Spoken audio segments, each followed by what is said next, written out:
এজন্য জিকির করতে হবে আল্লাহর। বলেন কার? আর হুজুরে বলেন আল্লাহর জিকির করলে কি হয়? এই দুনিয়াটা হচ্ছে পরীক্ষার হল। এক আল্লাহর ওলি রাস্তা দিয়ে হাঁটতেছেন, হঠাৎ করে শুনতেছেন তার কানের মধ্যে কুরআন তেলাওয়াতের আওয়াজ। ডানে তাকায় কাউকে দেখে না, বামে তাকায় কাউকে দেখে না, সামনে পেছনে তাকায় কাউকেই দেখে না। মুরাকাবায় বসছে, হঠাৎ করে তাকাইয়ে দেখে এক যুবক কবরের মধ্যে বসে কোরআন তেলাওয়াত করতেছে। হে যুবক, কবরের মধ্যে বসে তুমি কোরআন তেলাওয়াত কেন করতেছো? যুবক ডাক দিয়া কয়, আমি কোরআনুল কারীমের হাফেজ ছিলাম দুনিয়াতে। এই কোরআনুল কারীম তেলাওয়াত না করলে আমার ভালো লাগে না। আমি আল্লাহ তাআলার কাছে অনুমতি নিয়েই কোরআন তেলাওয়াত করতেছি। হে যুবক, তুমি কত বছর পর্যন্ত এই কোরআন তেলাওয়াত করতেছো? যুবক ডাক দিয়া কয়, আমি 400 বছর পর্যন্ত কোরআন তেলাওয়াত করতেছি। হে যুবক, তুমি 400 বছরে কয় খতম দিয়েছো? যুবক ডাক দিয়া কয় 60,000 খতম। এবার ওই আল্লাহর ওলি বলতেছে সুবহানাল্লাহ।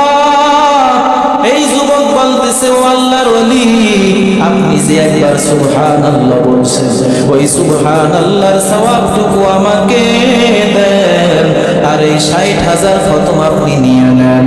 কারণ এক পালায় যদি আপনার একবার সুবহানাল্লাহ এই সওয়াবটুকু রাখা হয়, আর এক পাল্লায় যদি 60,000 খতম কোরআন তেলাওয়াত রাখা হয়, আপনার ওই একবার সুবহানাল্লাহর সওয়াবের পাল্লাই ভারী হয়ে যাবে। কারণ হলো আপনি দুনিয়াতে পরীক্ষার হলে আছেন। আপনি যদি ভালো লেখেন তাও গ্রহণযোগ্য, আপনি যদি খারাপ লেখেন তাও ওখানে বসে লিখতে পারবেন।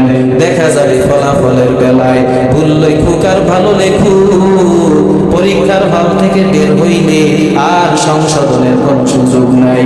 আমি এই কবরের মধ্যে আসছি, আমি যদি 1,00,000 বার যদি আল্লাহর নাম বলি, আমার একবারও সওয়াব হবে না, কারণ আমি পরীক্ষার হল থেকে বের হয়ে গেছি।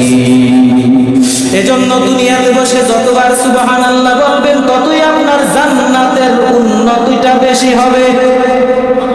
দুনিয়ার মধ্যে একটা কাঠের ঘর আর একটা পাকা বিল্ডিং, বলে ঘর তো ঘরই, একটা পাকা আর একটা কাঁচা।